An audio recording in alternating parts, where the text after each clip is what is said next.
अरू पनि छन्। म बिस्तारै परिचय गर्दै जान्छु, परिचय दिँदै गर्छु।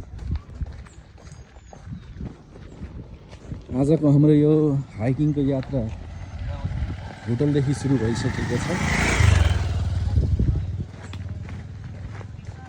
र हामी बिस्तारै आफ्नो गन्तव्यको तर्फ अगाडि बढिरहेका छौँ।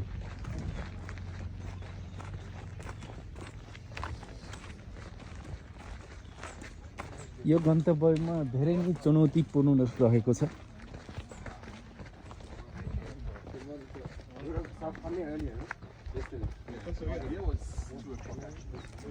ट्रम दाई कस्तो लागिरहेको छ? You feeling good? I'm good. Very good.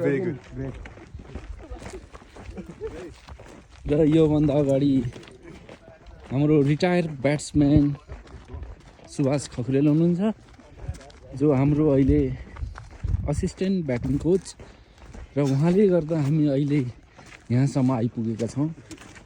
र हाम्रो उहाँ चित्र सर हुनुहुन्छ, इतिहास बोकेको ठाउँ हो यो। निकै नै इतिहास बोकेको एउटा कहानी पनि छ यहाँ। पुर्ख्यौली गाउँ, पुर्ख्यौली घर, जन्म जिल्ला उहाँको साहित्य सुन्नु पहिले।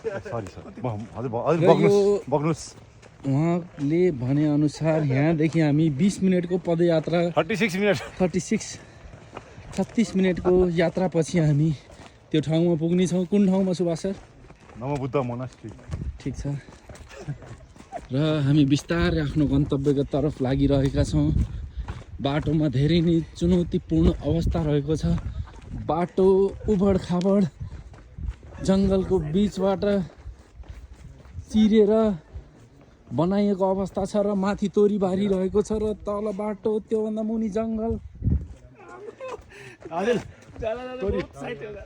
र उहाँले आफ्नो गाउँको तोरीबारी देखाउँदै हुनुहुन्छ। यो सुभाषजीको जग्गा हो।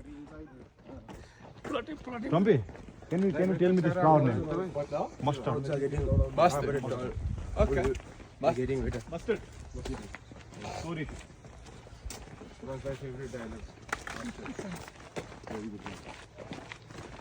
तोरी फुल देखाउनु भनेको सुवासीले आज हिँडाएर बाटोभरि। तर यो 2 घण्टाको हो है। 2 घण्टाको हाइकिङ हो, वाकिङ।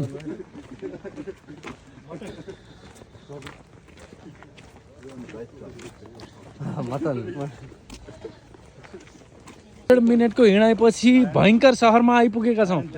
बफ मोमो। सुभाषजी फेभरेट बफ मोमो।